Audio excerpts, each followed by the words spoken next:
Eu não sei você, mas eu já fui pressionado para não falar de Jesus em determinados lugares. Sou o pastor Patrick Ribeiro e você está comigo na jornada contra a cultura. Hoje é o dia 30 dos 40 dias que estaremos falando desse tema tão importante. Você já percebeu que essa sociedade cada vez tem normalizado aquilo que a Bíblia diz que não é normal, não é isso? E em nome da aceitação, muitos acabam cedendo a esse anormal diante da Bíblia, mas normal diante dessa sociedade. Mas o que a palavra de Deus nos confronta, inclusive inspirando a partir do que Pedro respondeu ao Sinédrio, em Atos 5:29, que mais importa obedecer a Deus do que homens. E é interessante aqui frisar que não é apenas uma frase bonita, é uma declaração de resistência espiritual diante de qualquer sistema que tenta calar a voz da igreja. Nós precisamos compreender que toda vez que uma cultura começa a sobrepujar sobre outra, sempre vai ter alguém que resiste, sabe? Sempre vai ter alguém que vai se rebelar. Inclusive, nosso país tem histórico de rebeliões contra sistemas, desde o período colonial, desde a independência do Brasil. A luta pela independência do Brasil foi precedida de várias rebeliões, desde lá no norte, a Inconfidência Mineira. A história do Brasil é uma história de pequenas rebeliões, algumas silenciadas, outras com grandes acertos e que proporcionou um resultado final da independência. E assim a Bíblia também nos mostra que lá no céu houve uma rebelião. Satanás, querendo rebelar-se contra Deus, lá ele foi silenciado. E no contexto da minha fala, essa rebelião de Satanás é a mesma rebelião que o homem está cometendo aqui. Por quê? Porque para nós cristãos existe uma cultura verdadeira. A verdade, ela não é relativa. Nós já dizemos aqui, a verdade, ela tem um nome, é Jesus. Então qualquer situação, qualquer cultura, qualquer conhecimento, qualquer imposição de sistema que foge dessa verdade, que é absoluta, que é verdadeira, que é única, ela é mentira. Não tem como ter duas verdades no que se trata da vida espiritual, ok? Apenas uma. E é por isso que, uma vez decidindo vivermos na verdade de Jesus, qualquer outra verdade apresentada a nós é mentira. Quando Satanás rebelou lá no céu e estimulou Adão e Eva a se rebelar aqui, e estimula a sociedade todas as vezes a rebelar contra Deus, ele está rebelando contra a verdade. E é por isso que a Bíblia diz que ele nunca se firmou na mentira, porque ele é o pai da mentira. Porque qualquer verdade apresentada fora das Sagradas Escrituras, fora de Cristo, já se torna uma mentira, ok? Logicamente, e pela lógica, não conseguimos ter uma conexão, uma ligação. Não tem como ter esses dois princípios andando junto. Por isso que Jesus disse que não tem como servir a dois senhores. Ou agradaremos um e desprezaremos o outro. Não tem como servirmos a Deus e ao mamon, ao ídolos modernos. Entende? Então, você sempre tem que pensar sobre qual decisão e a quem seguir. Por isso é que nós vimos na escolha de Josué, na palavra que Deus nos mostra, na palavra de Deus nos mostra a parte de Josué, quando ele diz: escolha quem vocês irão servir. Aqui nós estamos também diante de uma situação semelhante. Pedro está sendo estimulado pelo mundo, ele está sendo aqui questionado, ele está sendo confrontado a ter que abrir mão de Jesus ou relativizar a moral cristã, relativizar o seu princípio, o seu chamado missionário, para poder agradar líderes religiosos do Sinédrio. Ele está sendo pressionado a parar de pregar.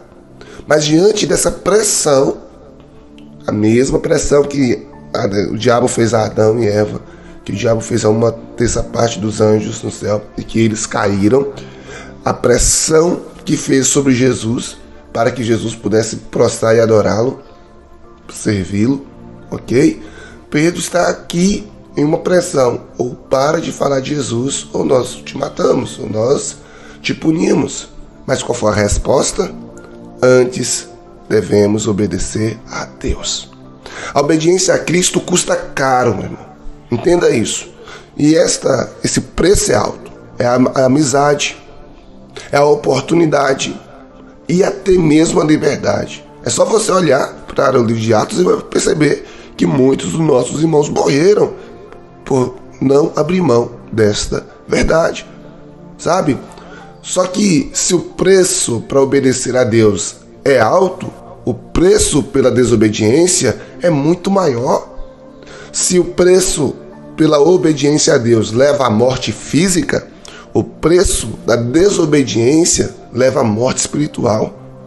E essa pressão vai sempre existir, seja através de filosofias ideológicas anticristãs, como o marxismo, o kanticismo, né? E o próprio Freud, né? Que muitos adoram, enfim, eles negam os princípios cristãos. Toda metodologia científica ela vai negar. Por isso que a universidade, que é especificamente científica, eles não vão estar lá ensinando sobre Jesus, exceto se for para citá-lo como agente histórico ou para denegrir a imagem dele, porque a base de ensino não é teológica, é científica, ok? Se nós queremos ter uma base teológica, nós temos que estudar em universidades, em seminários cuja base é a Bíblia. E você sabe que não é assim que acontece nas federais da vida. Então, as ideologias anticristãs vai sempre existir o relativismo moral, como o próprio Nietzsche diz, que a moral é relativa, cada um pode fazer a sua.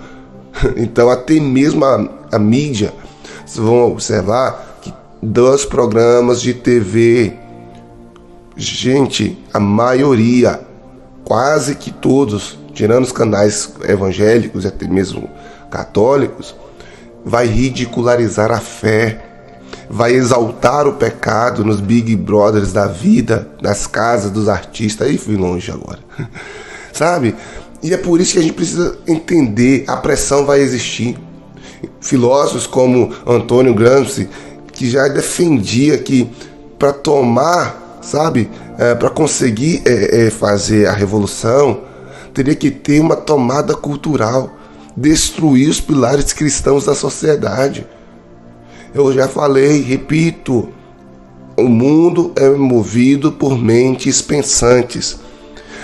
Quem controla o pensamento de uma sociedade, controla a sociedade e, consecutivamente, controlará o seu destino.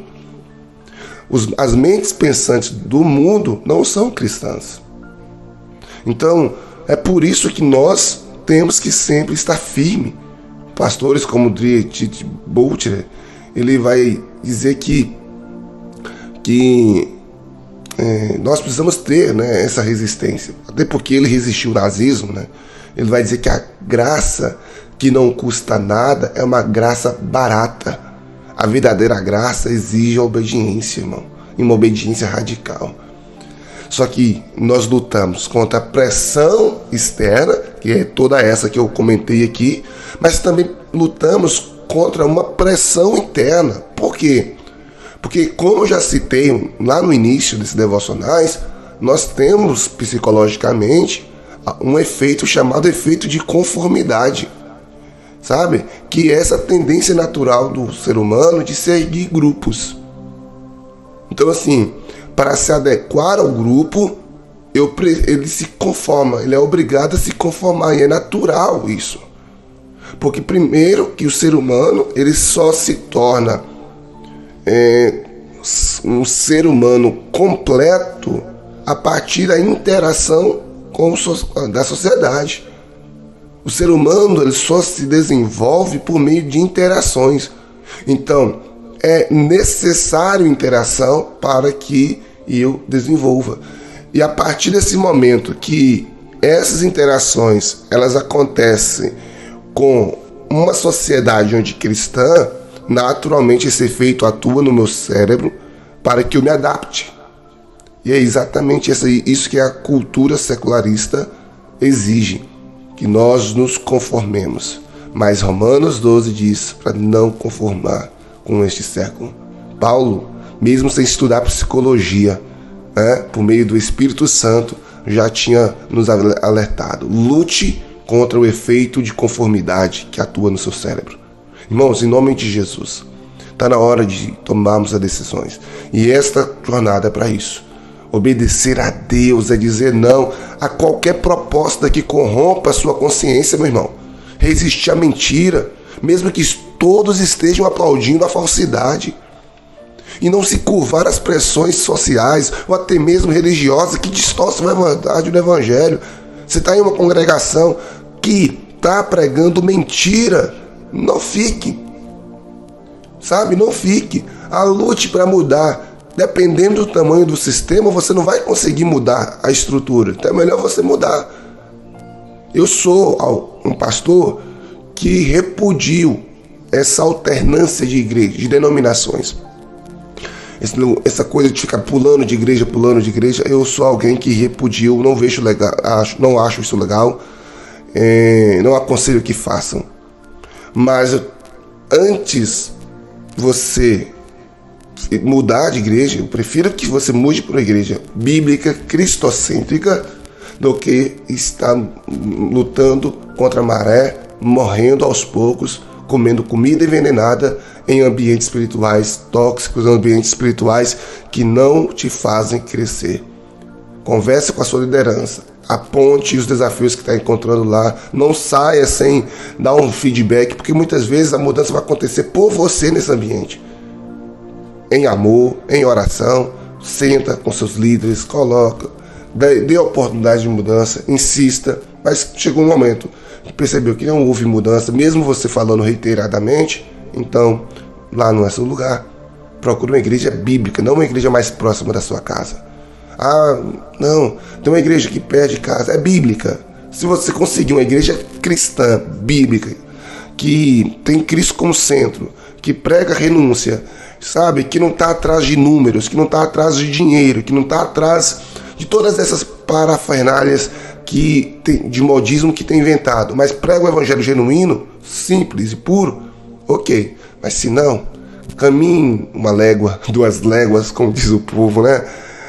Mais antigo, mas vá para um lugar que você verdadeiramente será alimentado em Deus.